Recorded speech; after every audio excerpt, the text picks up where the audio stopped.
अरे अक्षरित, hello. Hello.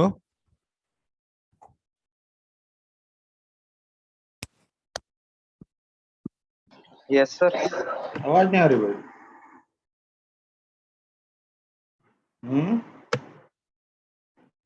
अरे आवाज नहीं पहुंच रही क्या? यस सर आ रही है। ये मुझे यूं कह रहा है अक्षरित की क्लास 15 मिनट बाद शुरू करना, और मैं लिंक भेज रहा हूँ उस टाइम पे फोन में। भाई 15 मिनट पहले बताता है कि 15 मिनट बाद करनी थी। क्या हो गया तुझे? सर टाइम थोड़ा चेंज कर लो। क्यों, क्या हो सर गया? टाइम चेंज कर लो। सर वो टाइम नहीं मिल पाता एकदम, 8:30 9 का कर लो। अरे 9 बजे में सब बाकी के सबके टाइमिंग उल्टे पुल्टे हो जाते हैं। 10 बजे में मिलते हैं, लेकिन तो 24 घंटे में से यार 1 घंटा का निकालना। तुम ये बताओ जरा, जो कल काम दिया था वो करा सर तुमने? हम्म। क्यों भाई? हेलो। अरे मैं पूछ रहा हूँ, जो काम दिया था कल वो किया तुम लोगों ने? नहीं?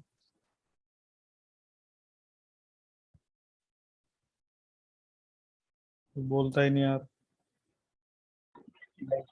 सर नहीं। क्यों? प्रियांशु, जी सर। आवाज नहीं आ रही भाई। आ अमन। रही है। अमन, यस सर। मैं कह रहा हूँ भाई, जो मैंने तुम्हें कल काम दिया था वो किया तुम लोगों ने? नहीं किया? सर वो जो आई लेस देन क्रिटिकल एंगल है वो वाला एक बार बता दो। कौन सा वाला? सर जिसमें आई लेस देन क्रिटिकल एंगल के लिए प्लॉट करते हैं, जो साइन इनवर्स वाला आ रहा था। अच्छा, डेल्टा वाला जो है। हाँ सर। देखो बता देता हूँ। मान लो कि ये कोई रिफ्रैक्टिंग सरफेस है। ये भाई यहाँ रेयरर मीडियम है, ये यहाँ डेंसर मीडियम है। अब जो तुम्हारी रे है वो सपोज करो यहाँ ऐसे जा रही है।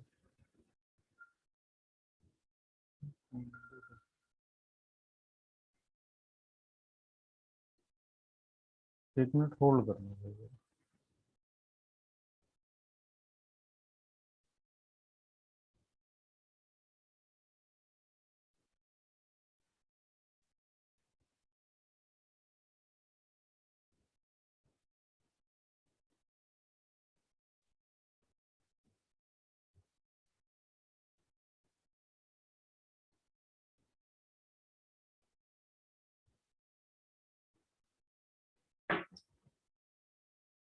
हाँ भाई, मैं कह रहा था कि जैसे ये है अगर, तो इसमें तुम देखो कि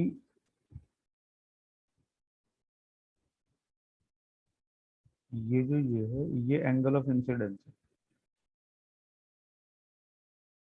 तो इसमें क्या होगा भाई, ये रे इस तरह से अवे फ्रॉम द नॉर्मल चली जाएगी। तो तुम ये देखो कि अगर ये रे, ये मीडियम ना होता तो ऐसे तो जाती सीधी। बोलो। Yes sir. Yes sir. ये एंगल कितना है? ये एंगल आई है भाई। ठीक है ना? Yes sir. Yes sir. तो अब इसमें तुम ये चेक करो कि अ, जब हम एंगल ऑफ रिफ्रैक्शन की बात करेंगे तो वो नॉर्मल से रिफ्रैक्टेड रे तक होगा, ये वाला होगा आर। तो ये ray in absence of refracting medium सीधी जा रही थी बेचारी, अब इधर को जा रही है। तो देखो इतना ही तो डेविएट हो पाई है, यही तो डेल्टा है। Yes sir. तो ये कितना है भाई? ये डेल्टा क्या आर माइनस आई नहीं है? हाँ बोलो। सर। पर ये वाला केस तभी तक तो होगा ना दूसरे मीडियम में जब रे जाएगी। क्रिटिकल एंगल तक। हाँ, और दूसरे मीडियम में रे तब जा रही होगी कि जब एंगल ऑफ इंसिडेंस जो है भाई वो थीटा सी से छोटा होगा। जैसे वो थीटा सी से बड़ा होने लगेगा तो रे उसी मीडियम में वापस चली जाएगी। अगर यहाँ पे हाँ ये, सर। ये एंगल ऑफ इंसिडेंस जो है ये थीटा सी से बड़ा है, तो ये क्या भाई ऐसे नहीं चली जाएगी नीचे, यूं। तो ये रे यहाँ पे ऐसे पार्शियल होगा, पूरा हो जाएगा। नहीं, पूरा हो जाता है भाई यहाँ पर। तो ठीक है ये सर। अब तुम देखो, ये आई है तो ये भी आई है, तो ये पूरा का पूरा जो एंगल है डेविएशन का, ये क्या पाई माइनस टू आई नहीं है। ये तब का केस है if theta I is greater than theta सी।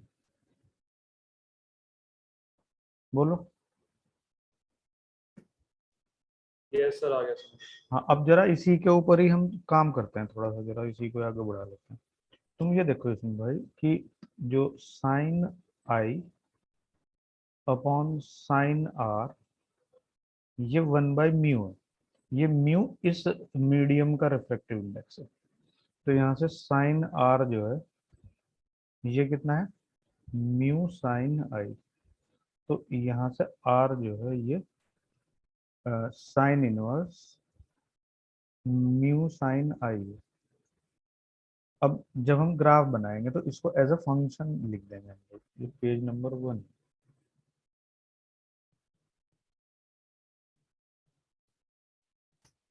ये प्रिज्म वाला जो सेक्शन है ये थोड़ा इंपॉर्टेंट है, तो थोड़ा तुम ध्यान रखना भाई। ये पेज 2 है। नमस्ते सर। नमस्ते भाई। सौम्या, ये लड़की आज इतने दिन में कहाँ से आई? सौम्या, सिद्धांत तो कल भी नहीं आया था। सर नेट में दिक्कत हो रही थी। कल मेरे यहाँ पे दिक्कत थी भाई, पता नहीं क्या समस्या थी। ये पेज 2 पे हम क्या, हाँ हम प्लॉट कर रहे थे भाई। डेल्टा को पहले लिख लें एक बार। देखो डेल्टा जो है ये साइन इनवर्स म्यू साइन आई माइनस आई है। ऐसा कब होता है, आगे कंडीशन लिख देंगे कि angle of incidence is less than theta C. और दूसरा होता है 180 माइनस 2i इफ, ऐसा तब है जब i ग्रेटर देन थीटा सी। इसमें तो किसी को प्रॉब्लम नहीं कोई? नो सर, इसमें कोई प्रॉब्लम नहीं। अब देखो भाई, इसमें अब आगे हमें क्या करना है, हमें प्लॉट करना है इंसिडेंट एंगल के साथ में डेल्टा को। ठीक है ना? ये जो ये है, इसमें हम डेल्टा को प्लॉट कर रहे हैं, इसमें हम एंगल ऑफ इंसिडेंस को प्लॉट कर रहे हैं। तो तुम ये देखो कि ये एक बाउंड्री है यहाँ पे थीटा सी की। इससे पहले पहले फंक्शन ये इंप्लीमेंट होगा और उसके बाद में फंक्शन ये इंप्लीमेंट होगा। तो तुम देखो, इसको वाई एक्सिस पे प्लॉट किया गया है। ये जो ये है ये कांस्टेंट है -2। इसको एक्स एक्सिस पे प्लॉट किया गया है आई को। तो तुम ये देखो ये किस तरह का ग्राफ है, y equal to c minus m x. बोलो। हाँ सर, नेगेटिव स्लोप। तो ये नेगेटिव स्लोप की स्ट्रेट लाइन ही तो है भाई, पर ये थीटा सी के आगे आ गया है। तो ये ऐसा ऐसा कर्व होगा, अगर तुम समझ पा रहे हो। हाँ सर, ये तो आ गया।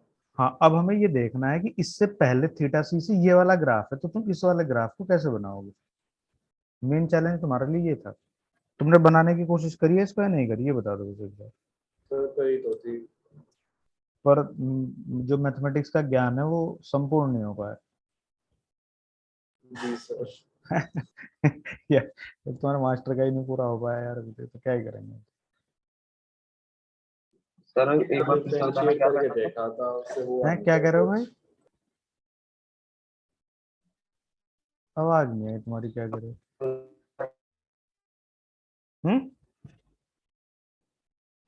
हेलो। मैंने नहीं किया था, कल एग्जाम है। पता नहीं, सब बोलते रहते हैं, किसी को कुछ पता नहीं चलता कौन क्या पूछ रहा है कभी कभी।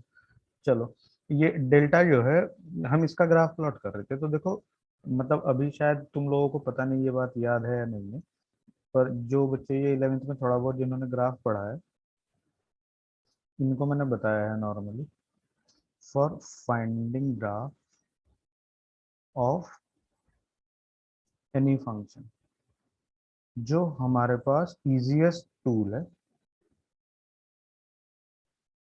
ग्राफ प्लॉट करने का, फाइंड आउट स्लोप। चूंकि निकाला था मैंने। हाँ, चूंकि अपने यहाँ सिर्फ और सिर्फ 2-3 तरह के ही ग्राफ हो सकते हैं, कि या तो स्लोप 0 हो, तो parallel to the x axis straight line होगी, स्लोप कांस्टेंट हो। अब ये कांस्टेंट पॉजिटिव हो सकता है या नेगेटिव हो सकता है। ये एक्यूट एंगल की स्ट्रेट लाइन है, ये ऑब्ट्यूस एंगल की स्ट्रेट लाइन है। स्लोप पॉजिटिव, ये भाई दो तरह का हो सकता है, इंक्रीजिंग और फिर डिक्रीजिंग। Yes sir. मतलब पॉजिटिव स्लोप हो सकता है कांस्टेंट, पॉजिटिव स्लोप इंक्रीजिंग हो सकता है, पॉजिटिव स्लोप डिक्रीजिंग हो सकता है। पर एक उसमें एक होता और है, बार ले लेते हैं डिफरेंशियल। हाँ एक बार भाई स्लोप होता है नेगेटिव, इसमें नेगेटिव इंक्रीजिंग हो सकता है और नेगेटिव डिक्रीजिंग हो सकता है। तो इन तीन तरह से ही हम ग्राफ बनाएंगे, जितने भी दुनिया भर के ग्राफ है। देखो ध्यान से समझना, जिसको नहीं आता वो सुन लेना ध्यान से, कि जैसा ये ग्राफ है, तो इस ग्राफ का कैरेक्टरिस्टिक है कि इसका स्लोप पॉजिटिव है और कांस्टेंट है। तो जब भी yes positive sir. Positive constant slope का तुम्हें ग्राफ मिले, तो भैया ऐसा ग्राफ बना दो, बगैर किसी से पूछे हुए। नेगेटिव कांस्टेंट का स्लोप तुम्हें दिखाई दे तो ऐसा ग्राफ बना दो, किसी से कुछ नहीं पूछना। और अगर तुम्हें दिखाई दे कि पॉजिटिव स्लोप है और वो इंक्रीज हो रहा है, तो ऐसा ग्राफ बना दो, किसी से कुछ नहीं पूछना। क्यों? क्योंकि किसी भी कर्व के ऊपर कर्व का स्लोप कर्व के ऊपर टेंजेंट प्लॉट करने से डिसाइड होता है। तो अगर तुम देखो इसके ऊपर टेंजेंट प्लॉट करके देखते हो अलग अलग जगह पे, मैं तुम्हें दिखा देता हूँ एक बार, देखो ध्यान से। मान लो तुमने यहाँ पे टेंजेंट बनाया, तो एक्स एक्सिस के साथ देखो जरा ये कैसा एंगल बना रहा है फिलहाल, बोलो। एक्यूट बना रहा है एक्यूट। ना, एक्यूट का स्लोप पॉजिटिव होता है। अब तुम ये देखो कि जो स्लोप यहाँ पे बनाया है इसने, तो अब तुम ये चेक करना कि क्या अभी भी उतना ही स्लोप बना रहा है यहाँ पे। इंक्रीज हो गया सर। अब देखो ये स्लोप पहले से ज्यादा है या नहीं है। Yes sir. अब हम थोड़ा सा यहाँ पे बनाने की कोशिश करते हैं भाई। अब यहाँ देखना जरा, पहले से ज्यादा और स्लोप है, इंक्रीज हो गया। पर अभी भी पॉजिटिव ही है। थोड़ा यस और, सर। थोड़ा और ऊपर चलते हैं, यहाँ पे बनाने की कोशिश करते हैं भाई। यहाँ पे देखो जरा क्या हो रहा है स्लोप का।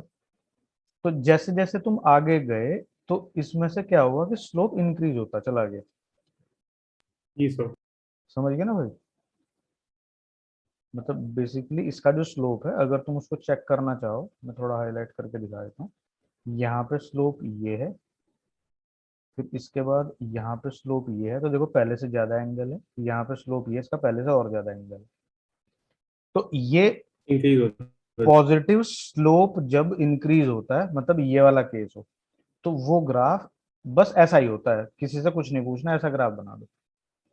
और जब पॉजिटिव स्लोप डिक्रीज होता है,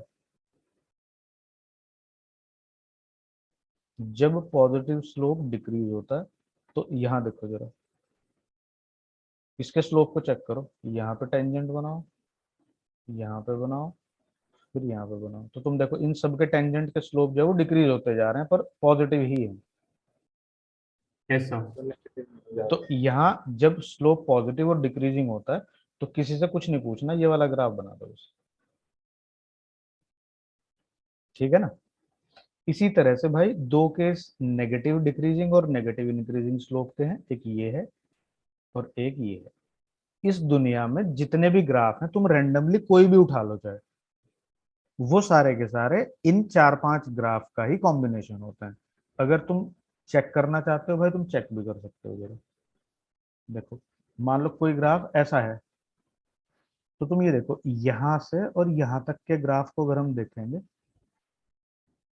यहां तक का देख लो, फिर इसके बाद यहां से यहां तक का अलग से देख लो, फिर इसको देखना, फिर इसको देखो। ये सारे के सारे ग्राफ जो है, तुम्हें ऐसा लगेगा जैसे इन ग्राफ के सेक्शंस को जोड़ के तुमने बना रखा। बोलो ये बात समझ आ रही है नहीं? यस सर आ रही है। हाँ तो सर बेस, हाँ भाई बोलो, बोलो भाई, कौन पूछ रहा है, क्या पूछ रहा है? हेलो? सर मैं कह रहा हूँ अगर दोनों केस में इंक्रीज हो रहा है, दोनों केस में कैसे मतलब? मतलब सर दो ग्राफ इंक्रीज हो रहा है। मतलब बोल कौन रहा है, एक तो यार पहले यूं नहीं पता चलता। अक्षरित बोल रहा है क्या? अक्षरित बोल रहे हैं सर। अच्छा हाँ भाई बता, क्या कह रहा है?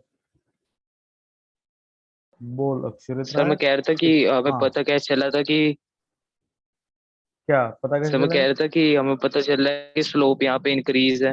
हम्म मैथ्स नहीं पढ़ी तूने?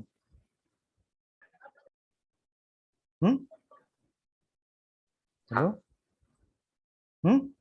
ये पूछ रहा है सर कि अगर पॉजिटिव आया स्लोप तो ये कैसे पता चलेगा दोनों केस में कि इंक्रीज हो अरे रहा है? भाई मैं वही तो पूछ रहा हूँ इससे कि इसने मैथ्स नहीं पढ़ी क्या?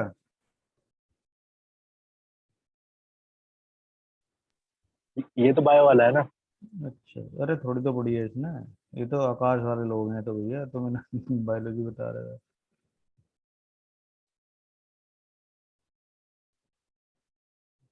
स्लोप क्या होता है भाई? dy बाई डी एक्स होता है। अब ये बात तुझे नहीं पता तो इसके लिए तो मैं जिम्मेदार नहीं हूँ। अब इसका स्लोप क्या होगा? 2x plus 5। इसका स्लोप क्या होगा भाई? 10 माइनस 2x। अब x जैसे जैसे बढ़ाऊंगा तो इन दोनों फंक्शन के स्लोप में क्या डिफरेंस है? हम्म? आवाज नहीं आ रही भाई, तेरी आवाज नहीं। अपने माइक को ठीक कर पहले। अपने माइक को ठीक कर भाई, तब आवाज आएगी, साफ आवाज नहीं है। नेगेटिव है, हम्म। अरे किसका स्लोप नेगेटिव है भाई? दोनों का ही एक का पॉजिटिव है। नेगेटिव है, एक पॉजिटिव है। अरे यार, अगर मैं इसमें भाई x इक्वल टू 0 रखता हूँ तो यहाँ स्लोप कितना है? 5 है। अगर यहाँ x इक्वल टू 1 रखता हूँ तो स्लोप कितना है भाई? 7 है। अगर x इक्वल टू 2 रखता हूँ तो स्लोप कितना है? 9 है। यहाँ मैं x इक्वल टू 0 रखता हूँ तो स्लोप यहाँ 10 है। अगर x इक्वल टू 1 रखता हूँ तो यहाँ 8 है। x इक्वल टू 2 रखता हूँ तो स्लोप 6 है। तो यहाँ स्लोप क्या हो रहा है भाई? सर वो -4x है बस। अरे बढ़ रहा है। चलो चलो चलो, कोई नहीं, मैं मिस्टेक को रिमूव कर लेता हूँ। तो अब ठीक है ना? हाँ भाई बताइए, यहाँ स्लोप का क्या हो रहा है? यहाँ पे x इक्वल टू 0 पे 10 है, x इक्वल टू 1 पे 8 है, x इक्वल टू 2 पे 6 है। स्लोप क्या हो रहा है बढ़ भाई? रहा है। हैं? डिक्रीज, इंक्रीज हो रहा है? डिक्रीज सर, अच्छा, डिक्रीज, और भाई यहाँ क्या हो रहा है? x इक्वल टू 0 पे 5 है, x इक्वल टू 1 पे 7 है, x इक्वल टू 2 पे 9 है। डिक्रीज। और पॉजिटिव नहीं है दोनों जगह। ठीक है सर। तो बता, इसमें मैं क्या बता पाऊंगा? इसमें मैं कोई ना हेल्प कर पाऊंगा भाई। ये तो मैथ्स का ट्यूशन लगाना पड़ेगा तुम्हें तो। किसी को डाउट है क्या भाई यहाँ कोई? No sir. अब ये नहीं, काम। तो मैं तो वो पूछ रहा था कि जो आपने पिछली इक्वेशन है उसकी उसका ग्राफ कैसे बनाया था। अबे यार, मैंने कौन सी पिछली इक्वेशन का ग्राफ बना दिया भाई? ये तो जिसका बनाना है उसी का पूछ रहा है, अभी बनाना ये है पूरा। अब इसका बनाया है? ये सर, ये तो स्ट्रेट लाइन का ग्राफ बना दिया ना भाई मैंने इससे कंपेयर करके। तूने स्ट्रेट लाइन के ग्राफ में सीखे क्या? ठीक है सर। अभी मैं इसका बना रहा हूँ, जरा ऊपर वाले का जो ये आ गए सर, समझ आ गए। तुम्हें समझाने समझाने के चक्कर में ना दुनियादारी मुझे ही समझ आ जाएगी। अब मैं भूल गया क्या ही था वो। साइन इनवर्स म्यू साइन आई माइनस आई। अब हमें इसका ग्राफ बनाना था भाई, तो हमें किस चीज की जरूरत पड़ेगी सबसे पहले? स्लोप। स्लोप। स्लोप होगा इसका D delta by D I. किसी को प्रॉब्लम हो तो बता देना। नहीं है सर। अब sine inverse x, sine inverse x का डिफरेंशिएशन जो होता है भाई, ये 1/√1 - x² होता है। अब ये साइन इनवर्स एक्स की जगह ये और है, तो इसका दोबारा से करूंगा मैं। फिर यहाँ दोबारा से करूंगा तो फिर ये म्यू कॉस आई आ जाएगा इसका। ये चेन रूल वाला रूल है। अगर भाई ये मैथ्स वाले कुछ करेक्ट करना चाहे तो बता देना। अगर यहाँ कुछ मिस्टेक विस्टेक हो जाए तो मुझे याद तो है नहीं, मैं रट्टा तो मार नहीं रखता। म्यू स्क्वायर साइन स्क्वायर, सही है ना भाई? जी सर। ठीक लिख दिया ना ये? हाँ जी सर। अब हमें ये देखना पड़ेगा कि ये जो ये स्लोप है ये पॉजिटिव है या भाई ये नेगेटिव है। फिर पॉजिटिव नेगेटिव जब डिसाइड हो जाएगा तो फिर हमें ये देखना पड़ेगा कि ये इंक्रीजिंग है या डिक्रीजिंग है। एग्री हो ना इस बात से? हाँ सर। यस जी सर। सर। हाँ, तो भाई पॉजिटिव नेगेटिव देखने के लिए हमें किस चीज की हेल्प लेनी पड़ेगी? हमें ये देखनी पड़ेगी कि ये वाली जो टर्म है ये 1 से बड़ी है या 1 से छोटी है। हाँ सर। अगर ये 1 से बड़ी होगी तो भाई पॉजिटिव होगा, 1 से छोटी होगी तो नेगेटिव होगा। समझ गया ना मेरी बात? हाँ सर। चलो अब मैं तुम्हारे लिए थोड़ा सा लिख देता हूँ जरा है। तुम ये देखो पहले कि म्यू कॉस आई, मैं इसको लिख दूंगा भाई कुछ ऐसा, mu square minus mu square cos mu square sine square I. अगर कोई प्रॉब्लम हो तो बताओ जरा इसमें। नहीं सर। ठीक है ना, ये किसी को प्रॉब्लम तो नहीं इसमें? नहीं सर। अब तुम ये देखो कि इस टर्म को मैं म्यू स्क्वायर में से सब्ट्रैक्ट कर रहा हूँ। म्यू बड़ा होता है 1 से, तो म्यू स्क्वायर ऑब्वियसली 1 से बड़ा होगा। तो एक तो टर्म ये है और एक टर्म भाई ये है, यहाँ 1 से मैं इसको माइनस कर रहा हूँ। तो तुम ये बताओ कि एक टर्म है ये under root 1 minus mu square sine square I, तो इन दोनों में से बड़ी टर्म कौन सी है? भाई एक तो तुम x को सब्ट्रैक्ट कर रहे हो सर नीचे वाली। 5 में से, और एक तुम x को सब्ट्रैक्ट कर रहे हो 1 में से, तो बड़ा कौन आएगा? 5। ये वाला ही बड़ा होगा ना। हम्म। तो तो हम अगर देख रहे हैं इसे कि भाई ये वाली जो टर्म है ये एक तरफ तो 1 से सब्ट्रैक्ट हो रही है, एक तरफ 1 से बड़ी क्वांटिटी से सब्ट्रैक्ट हो रही है, तो ऑब्वियसली बात है ये 1 से इससे बड़ी होगी। सब लोग एग्री करते हो जी ना इस सर। बात से? तो भाई जब ये म्यू कॉस आई न्यूमरेटर जो है 1 से इससे बड़ा है डिनोमिनेटर से, तो अगर ये डिनोमिनेटर से बड़ा है तो जो रिजल्टेंट है वो 1 से बड़ा होगा नहीं होगा? बोलो। एक मिनट जरा होल्ड करना भाई जरा।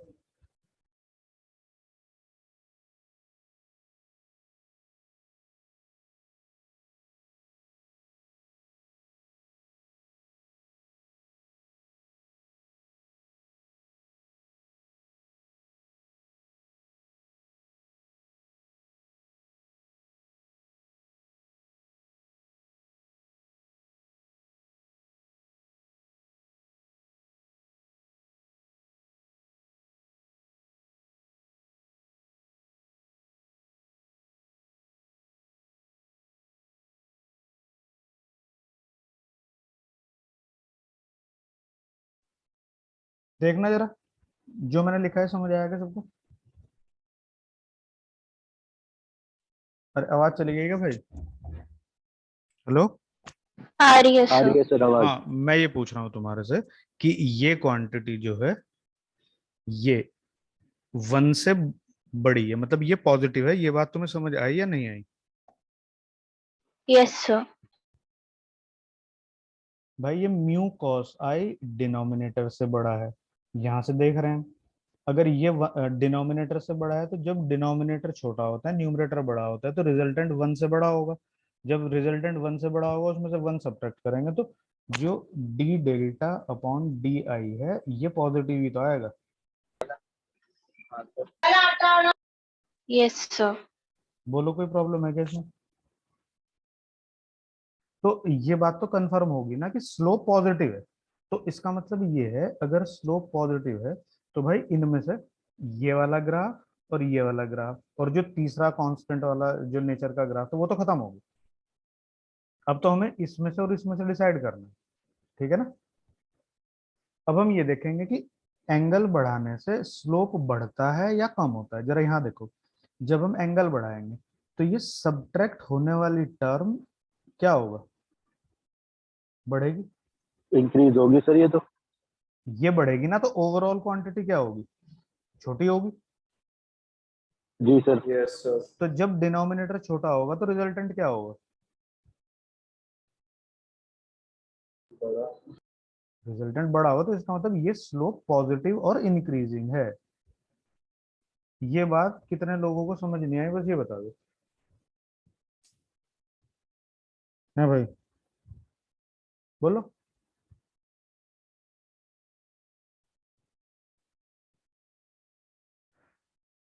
अरे भाई ये बात समझ आई तुम लोगों को यस या सर आ नहीं? गई पूरी। हाँ बता दिया आ करो ना यार, गई सर। बीच में से साइलेंस हो जाता है तो पता ही नहीं चलता। तो इस तरह का ग्राफ इनमें से जब स्लोप पॉजिटिव और इंक्रीजिंग होता है तो कौन से वाला है इन दोनों में से? तो फर्स्ट वाला। पहले वाला ही तो है, और अगर ये कांस्टेंट होता तो भाई फिर वो स्ट्रेट लाइन वाला बनाता मैं। तो मैं इस ग्राफ को बना लूंगा फिर यहाँ से फिर इस तरह का। अब तुम्हें ये देखना पड़ेगा कि ये ग्राफ जो है ये मतलब क्या आपस में मीट करते हैं या नहीं करते हैं, ये तुम्हें चेक करना पड़ेगा कि उस टाइम पे जब हम डेल्टा की तरफ पहुंच रहे हैं तो इनकी हाइट जो होगी ना वो भाई अलग अलग होती है, तो इसलिए मीट नहीं करते हैं। ये तुम्हारे लिए होमवर्क छोड़ दिया मैंने, समझ गए? जी मतलब सर। ये डिसकंटिन्यूअस ग्राफ है एक्चुअली में। थीटा सी पर तो 90 आएगा ना तो वो एक्चुअली में एक पे जब 90 हो जाएगा ना तो वो तो TIR वाला किस्सा जब उसके बियॉन्ड देखेंगे तो वो अलग आने लगेगा, ये अलग। तो इस पॉइंट पे डिसकंटिन्यूटी है। हाँ समझ गया सर। हाँ तो ये देखना कि ये एंड हो यस। जाएगा अलग जगह, जब हम इसकी लिमिटिंग वैल्यू कैलकुलेट करेंगे तो ये एंड हो जाएगा अलग जगह, और जब उसकी राइट हैंड वैल्यू कैलकुलेट करेंगे तो वो स्टार्ट होगी उसकी अलग जगह से। हाँ सर, ये तो मैथ्स में टेस्ट भी है डिसकंटिन्यूटी के। हाँ यार मैं तो अपेक्षा कर रहा था ना तुम्हारे से, इसीलिए तो मैंने तुम्हें कहा था कि घर से करके लेना। मुझे लगा कि भाई तुम्हें मैथ्स वैथ्स ठीक से आती है तो तो शायद आपने कल दिया था। क्या कह रहा भाई, तो मुझे तो समझ नहीं आया, बोल। वो कह रहा है कल आपने शायद ये दिया था। हे भगवान भाई, इतनी देर से मैं क्या मत बच्चे कर रहा, तू तक शायद मिनट का पड़ा है, बस बेटा बढ़िया। सर आपने नोट्स नहीं भेजे थे ना? नोट्स अगर मैं भेज देता तो तुम क्या करते, टिप टाप के मुझे दिखा देते थे करके, इसलिए मैंने नोट्स नहीं भेजे थे। नहीं मतलब ये जो स्क्रीन है इनके नोट्स। अच्छा, स्क्रीन कल रिकॉर्ड ही नहीं हो पाई थी, कल बीच में डिस्कनेक्ट नहीं हो गया था। Okay sir. अब हम नेक्स्ट पढ़ेंगे भाई प्रिज्म। ये थोड़ा सा इंपॉर्टेंट है, इसके ऊपर जो चीजें हैं उनको ध्यान से पढ़ना, न्यूमेरिकल में बहुत फंसाएगा तुम्हें। ठीक है सर। ठीक है। एक्चुअली में क्या है कि ट्रांसपेरेंट मीडियम है, मतलब दो स्लैंट सरफेस है इस तरह की, इनको हमने जोड़ रखा है। 3 डायमेंशनल फिगर है ऐसे। देखी भी होगी तुमने लैब वैब में, यस सर। Yes sir. गए तो हो नहीं लैब में, देखी कहाँ से? बस देखने ही जाते हैं, कुछ कराते तो है नहीं वो। हाँ, ये इस तरह का होता है। अब इसमें हम इधर से लाइट डालते हैं तो ये इंसिडेंट रे है, ये यहाँ से इस वाली सरफेस से ये लाइट इमर्ज होती है। तो इंसिडेंट लाइट और इमर्जिंग लाइट के बीच में जो दोनों सरफेस के बीच में जो एंगल होता है वो एंगल ऑफ प्रिज्म होता है। ठीक है। Yes sir. और डिपेंडिंग की इसका क्रॉस सेक्शन जो है ये इक्विलेटरल है, राइट एंगल है इसमें से एक, इस तरह का भी हो सकता है ये, इस तरह का। तो ये डिपेंड करता है इस बात पे कि ये जो ये प्रिज्म है ये राइट एंगल्ड प्रिज्म है या इक्विलेटरल प्रिज्म। ठीक है। अलग अलग शेप और साइज में हो सकते हैं, नॉर्मली यही ज्यादा फेमिलियर होता है।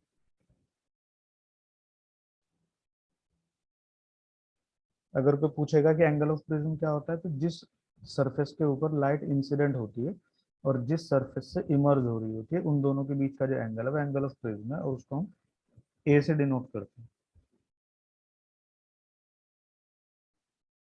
अब देखो जरा, अब हम सिर्फ इसका क्रॉस सेक्शन देखेंगे यहाँ से।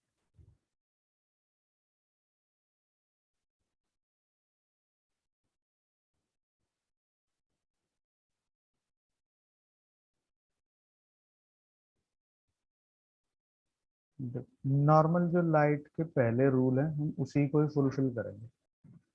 देखो ये है इंसिडेंट लाइट और ये नॉर्मल है, normal to the refracting surface.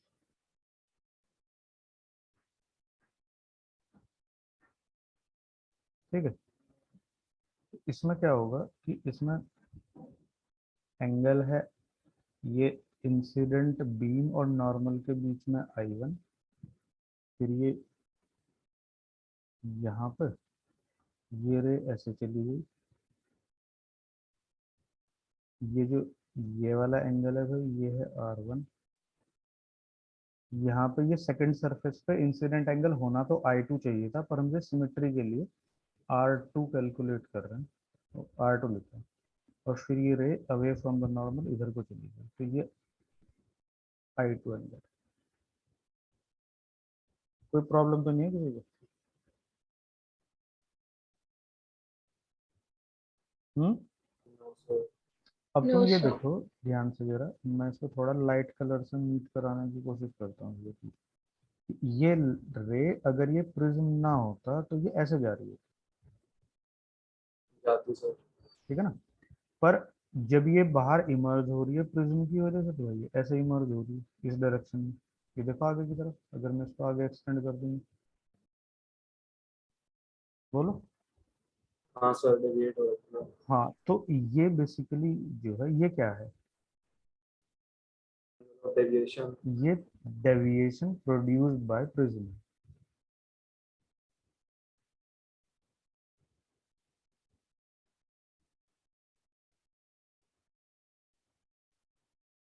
ठीक है ना भाई? Yes sir. हाँ, अब तुम ये देखो ध्यान से कि ये जो, अगर मैं इसको नीचे की तरफ यहाँ कंप्लीट करता हूँ, नीचे यहाँ,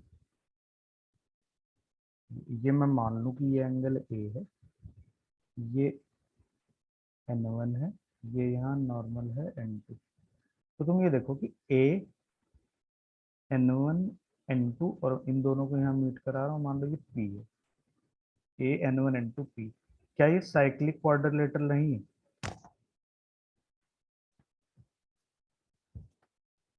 बोलो। Yes sir. ए नहीं यार, मैंने वो गलती मार्क कर दिया भाई, ए की बजाय मैं मार्क कर लेता हूँ। सपोज करो ये पॉइंट है Z। डेविएशन वाला पॉइंट होगा। हाँ, ये Z है, ये Z N1 P और N2, ये साइक्लिक क्वाड्रिलेटरली तो है। क्यों है ये पूछ लो। क्योंकि इस सरफेस के ऊपर एक नॉर्मल ये है और भैया इस सरफेस के ऊपर दूसरा नॉर्मल ये है, तो ये दोनों एंगल तो 90-90 हो गए ना। बोलो, बोलते ही नहीं आप। हाँ यस सर, हो गए। Yes, sir. हाँ, तो जब ये दोनों एंगल 90, मैं इसके एंगल की बात कर रहा हूँ भाई, ये यहाँ से यहाँ तक का हाँ जो, सर, आर से इंक्लूड वाला। हाँ ये आर के आगे की तरफ जो जा रहा है, ये तो, ये तो 90 हो गए, तो भाई इन दोनों का सम भी तो फिर 180 होगा ना। 80 होएगा। बोलो, इतना तो यार 10th 10th का तुम्हें याद होगा, ये भी याद नहीं है क्या? हाँ सर, याद है। तो इतना पता नहीं चलता ना भाई। अच्छा सर, इसमें भी था हैं? मेरे याद सर, 10th में भी था। हाँ, अब तुम ये देखो ये एंगल कितना है, ये एंगल है बेसिकली I1 माइनस R1। बोलो भाई, ये पूरा एंगल तो I1 है ना, वर्टिकली अपोजिट है, उसमें से मैंने नीचे वाले को माइनस कर दिया। इसी तरह से ये पूरा राइट साइड में I2 है, उसमें से नीचे को माइनस कर दो, तो ये कितना हो गया? ये I2 माइनस R2 हो गया।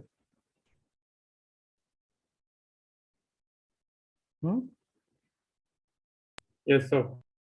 पता नहीं यार तुम कौन से दुनिया में जी रहे हो भाई, मेरे को समझ नहीं आ रहा है। अब तुम देखो ये एंगल है, ये एक्सटीरियर एंगल है इस ट्राइंगल का। तो तुम ये बताना मुझे ध्यान से कि अगर मैं डेल्टा को ये लिख दूं I1 minus R1 plus I2 minus R2, तो ऐसा कितने लोग एग्री नहीं है इस बात से? एग्री है सर। मैं बड़ी फिगर बना के दिखाऊं क्या?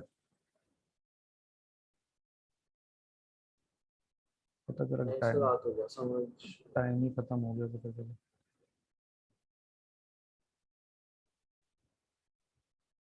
ये ऐसा ही तो था भाई, जैसे अगर एक रे यहाँ से चली गई,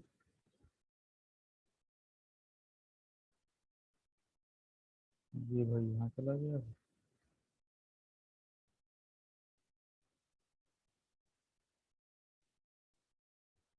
ये रे फिर ऐसे चली गई। अब तुम देखो ध्यान से जरा, अगर तुम देख पाए तो भाई एक ये ऐसे चली गई, एक ये यहाँ।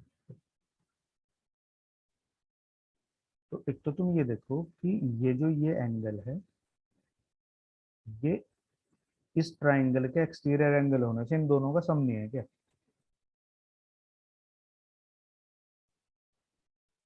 जी सर। ये I1 है, तो भाई ये अगर I1 है तो तुम ये देखो कि ये पूरा एंगल भी तो I1 है। हाँ सर वर्टिकल सर। ये नॉर्मल और रिफ्रैक्टिंग रे के बीच का एंगल R1 है, तो ये I1 माइनस R1 ही तो है। हाँ इसी जी इसी सर। तरह से भाई ये I2 माइनस R2 है, ये I1 माइनस R1 है, तो इन दोनों का सम मैंने डेल्टा लिख दिया यहाँ पे, यही तो करा ये। जी सर।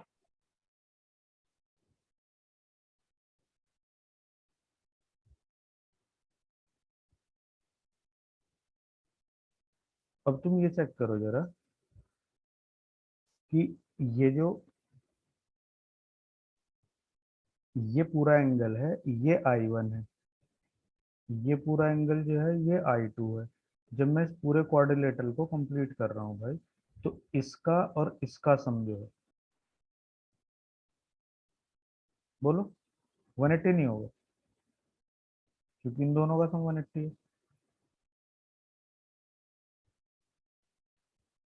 भाई ये पूरा एंगल 90 तो है क्वाड्रिलेटरल में, बोलो। अरे आवाज चली गई क्या? Yes sir. तो तुम ये देखो कि ये जो ये वाला एंगल है, क्या इस एंगल को हम नहीं लिखेंगे क्या कि A equal to I1 plus I2? बस ये बता दो कि ये बात तुम्हें समझ आई या खुद ही चेक करके देखोगे, बोलो। आ गई सर। अगर नहीं आती तो इसे तुम चेक करके देखना, तुम्हें अगर समझ आ जाए तो ठीक है, नहीं समझ आए मेरे से दोबारा पूछ लेना फिर। बोलो। हम्म। Yes sir. मतलब तुम्हारे लिए होमवर्क है, बस ये चेक कर लेना कि A हाँ इक्वल सर एक टू, बार फिगर बना के देख लेंगे। हाँ I1 plus I2 equal to A क्यों है, तो फिर हम डेल्टा को लिखेंगे सीधा सीधा A minus R1 plus R2। मतलब ये चीज तुम्हें कल तक दिमाग में रखनी है और इसे कॉपी भी करनी है। और ये इंपॉर्टेंट डिस्कशन शुरू हो जाएगा यहाँ से प्रिज्म के ऊपर बेस। कल पहले इसके ऊपर बात करेंगे थोड़ी सी, फिर इसके आगे प्रिज्म पर कंडीशंस लगा के जो चीजें प्रूव होंगी उनको लिखेंगे। मतलब ये इंपॉर्टेंट है, काफी ध्यान रखना, बहुत सारे क्वेश्चन आते हैं इस पर। तो हो सकता है कि कल तुम इसे, ओके सर। हाँ तुम इसे पढ़ के आओगे, नहीं आओगे कल? आएंगे सर। मैंने तुम्हें अरे जो नोट्स है सर कहाँ तक मैं कह सेंड, रहा था वो टाइम चेंज के लिए। क्या टाइम करना भाई? Yes sir. तो बोलो। ऑफलाइन कर दो 4 से 5। अरे ऑफलाइन तो 4 से 5 तुम वैसे भी नहीं आते। Sir no. लो वो चिल्ला पड़ा हुआ है, बैठे बैठे बेचारा। तुम ये बताओ जरा फिलहाल क्या टाइम चेंज करना है? अभी ऑफलाइन तो नहीं हो सकता। केमिस्ट्री का भी चेंज हो गया ना। कितने बजे हो गया केमिस्ट्री का? तो 5 बजे हो गया तो कंटिन्यूशन हो जाएगा अरे फिर भाई आपका। 5 बजे हो गया, 5 में शुरू तो 5:30 ही करेंगे ना फिर। चलो कल डिस्कशन करेंगे टाइम चेंज करने के ऊपर, जरा कल बताना, फिलहाल अभी तो दिमाग भी ऐसे ही हो रहा है। कल तक बता देना सारे के सारे लोग क्या टाइम रखवाना है। पहले आपस में डिस्कशन करना, फिर बाद में ट्यूशन में टाइम कम लगेगा। Okay sir. कल जब ट्यूशन जाओगे तो वहां बैठ के डिस्कस कर लेना एक बार, फिर उसके बाद टाइम कम लगेगा, नहीं तो पता चला क्लास का सारा टाइम डिस्कशन में चला गया। ठीक है।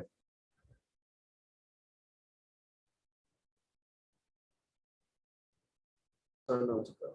नमस्ते।